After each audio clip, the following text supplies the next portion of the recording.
Bismillahirrahmanirrahim. Assalamualaikum warahmatullahi wabarakatuh. Terima kasih telah senantiasa menonton di channel Ahnairo ini. Kali ini Gus akan menceritakan suatu kisah tentang suatu pembulian yang terjadi kepada Imam Nawawi ketika beliau masih kecil. Kisah ini dikutip dari kitab At-Tibyan fi Adabi Hamlatil Quran. Seperti biasa, tak bosan-bosannya saya mengingatkan untuk teman-teman semua yang belum subscribe channel ini untuk subscribe. Dan tak lupa juga untuk like dan bagikan video ini sebanyak-banyaknya. Mari sama-sama kita berbagi kebaikan semampu kita.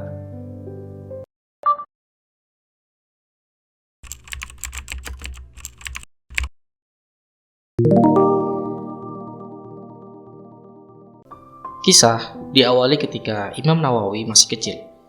Imam Nawawi merupakan seorang ulama yang dikenal melalui karyanya yang luar biasa. Sering dijadikan rujukan ulama fikih dan hadis.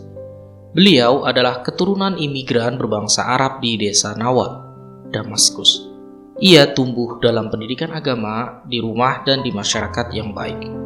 Ia berkembang di bawah bimbingan ulama-ulama besar di Damaskus.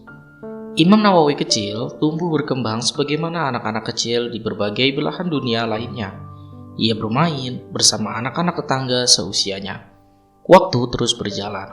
Imam Nawawi kecil pun bergaul dengan teman-teman sebayanya, sebagaimana biasa. Tetapi ada satu kesempatan di mana pengalaman ini mengubah dirinya. Pengalaman pahit ini pula yang menjadi titik mula perjalanan intelektualitasnya. Suatu hari, seorang ulama besar menyaksikan ketika teman-teman sebayanya Imam Nawawi itu mengucilkan Imam Nawawi kecil. Mereka enggan menerima keberadaannya. Imam Nawawi kecil pun berlari menjauhi mereka.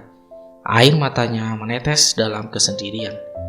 Ia merasa sedih atas isolasi teman-teman sebayanya. Ia merasa terkucil, ia merasa tersendiri. Di satu sudut kota Damaskus, Imam Nawawi kecil membaca Al-Quran dalam suasana batin yang sangat terpukul. Hari demi hari ia lalui dengan membaca Al-Quran. Hanya membaca Al-Quranlah aktivitas yang dilakukan oleh Imam Nawawi kecil hingga usia balik. Aktivitas itu terus-menerus ia lakukan sampai ia hafal 30 juz Al-Quran. Sejumlah ulama besar memandang sedikit berbeda pada Imam Nawawi kecil. Mereka melihat tanda-tanda keulamaan pada Imam Nawawi. Mereka memiliki firasat atas kealiman, intelektualitas, dan kecerdasan Imam Nawawi kecil. Mereka kemudian menemui orang tua Imam Nawawi. Mereka berpesan kepada keduanya agar menjaga baik-baik Imam Nawawi kecil karena anak ini kelak akan menjadi ulama besar yang membimbing umat Islam. Mereka berpesan juga kepada Imam Nawawi kecil untuk melazimkan pembacaan Al-Quran dan berusaha untuk menghafalkannya. Sejak itu, Imam Nawawi kecil bergiat menghafalkan Al-Quran sampai ia hafal 30 juz. Ia juga mempelajari akhlak ulama-ulama terkemuka di kotanya. Ia kemudian mulai meninggalkan kesempatan bermain bersama anak-anak sebayanya. Ia terjun dalam pembacaan dan penghafalan Al-Quran. Imam Nawawi kecil tenggelam dalam aktivitas menuntut ilmu. Pada usia 19 tahun, orang tuanya membawa Imam Nawawi remaja ke Madrasah Ar-Rohiyah, sebuah madrasah yang didirikan oleh Ibnu Rohawah, seorang kaya raya di zamannya. Tetapi madrasah itu kini telah tiada. Di atas lahannya terdapat bangunan-bangunan tempat tinggal warga di Damaskus. Di madrasah itu, Imam Nawawi menyelesaikan hafalan kitab At-Tanbih, yaitu sebuah kitab kajian fikih mazhab Imam Asy-Syafi'i, karya Asy-Syairazi, dalam waktu 4,5 bulan. Untuk mengisi waktu sampai akhir tahun, ia menyelesaikan kajian kitab Al-Muhadzab, yaitu kajian fikih mazhab Imam Asy-Syafi'i, karya Asy-Syairazi, di bawah bimbingan ulama ternama yaitu Syekh Kamal Ishaq Al-Maghribi Al-Maqdisi, guru fikih pertama Imam Nawawi ketika remaja. Darinya ia menguasai ilmu fikih. Setiap malam ia mempelajari 12 pelajaran.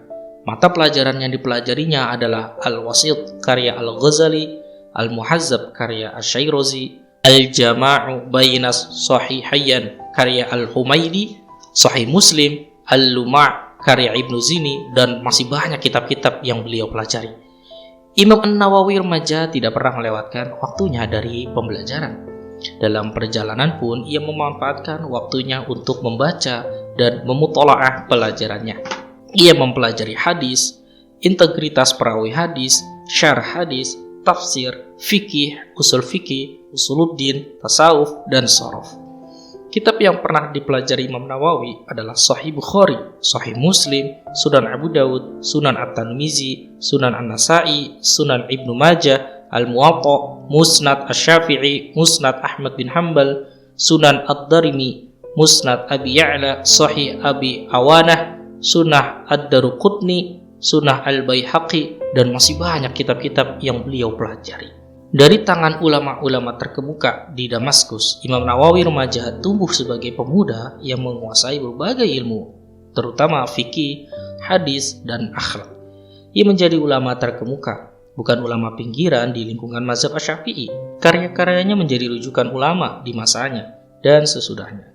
Imam Nawawi dewasa dipercaya untuk memimpin madrasah Al-Asy'arifiyah Al-Ula. Ia menjadi guru besar pada sekolah yang didirikan oleh Sultan Al-Malik Al-Ashraf. Ia mengajar di sana tanpa mengambil gaji bulanan. Ulama yang pernah mengajar di sekolah ini adalah Ibnu Katsir, Ibnu Salah, Tajuddin As-Subki, Bahauddin As-Subki, Bahauddin As-Subki, Ibnu Hajar Al-Asqalani, Abu Syamah Al-Maqdisi, dan ulama-ulama besar lainnya. Itulah teman-teman untuk kisah kali ini tentang perundungan atau pembulian terhadap Imam Nawawi ketika beliau masih usia kecil. Semoga teman-teman bisa mengambil manfaat dari kisah tersebut. Terima kasih telah menyaksikan video ini sampai habis. Wassalamualaikum warahmatullahi wabarakatuh.